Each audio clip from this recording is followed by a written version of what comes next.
Another good SEC baseball game. Really good pitching again on both sides. Happy we came out on top today, and now we need to focus on tomorrow. First, we got a mic too. We'll start on the right with Jeff.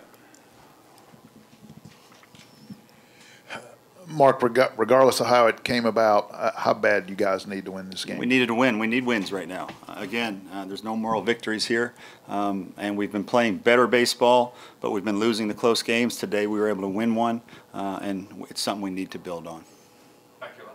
What did you see at a read today?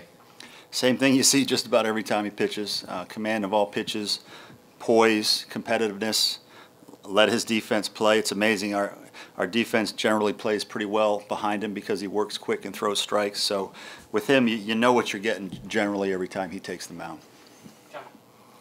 He was more of a relief guy coming into the program. Yeah. When did it kind of click for you guys that, hey, this guy could be a really good starter, weekend starter for us? You know, right before the season started, really, we were, as a coaching staff, you're always bouncing as many options as you can, and we just couldn't really land on who should be that third starter at the time. We felt good about the two guys at the time who we were looking at, and we just kept looking at different guys, and finally Reed Morgan's name came up, and we said, let's give it a shot. And I think Coach Current was the first one to bring it up, and we all talked about it and thought that was the best option, and so far so good.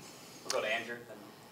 Mark, you might have already answered this question earlier this season, so I apologize if it has. But when you're recruiting Reed, and this might be irrelevant, but obviously you see the stuff, the talent. Pitching can be an intimidating type thing. The glasses, the tattoos. How does that kind of help? I don't know if it helps or not, but the mentality, the whole thing where he's out there on the mound and he has all that with him. Do you think that gives him kind of an edge and it helps describe him a little bit? You know, I don't know. I mean, because I'm sure you can have all that stuff and not be a good pitcher. At the end of the day, he does the things that make you a good pitcher. He changes speeds. He works the ball in and out. He changes speeds on his fastball. He can run it up there 91, or he can take 87 and make it move more. He has tremendous pitch ability. And I think all that other stuff you just talked about has nothing to do with that. Whether it gives him an edge out there, I don't know. But he's doing a nice job. Far right, Matt. Coach, you mentioned in a couple of press conferences about striking out less, and it looked like the guys were putting the ball in play a little bit better with 2 strikes. How did you feel? How did you assess it today? Yeah, there's no question. The last 2 nights, obviously, we're facing a team that strikes hitters out at a pretty good rate, and the last 2 nights we've made a commitment to try to improve that on our end, and we've seen that. Now we need to put it together where we have our power and our 2-strike approach at the same time. When we do that and put them both together, then I think we'll start getting back to the kind of offense we all want. I guess Ian obviously had those 2 big hits today. Just what was the rationale in putting him back in that DH spot, and do you think he's maybe solidified his position at the permanent DH? Do you kind of plan to platoon Well, that? no, I don't think. I mean, very few guys in our lineup have totally solidified that they should just be thrown out there every day no matter what. We've got a few of them, obviously, but everybody's still being evaluated and given opportunities. And as we tell our guys, if you want to play more, play well. And he had a good game today, so I would guess that gives him a chance to be in the lineup tomorrow.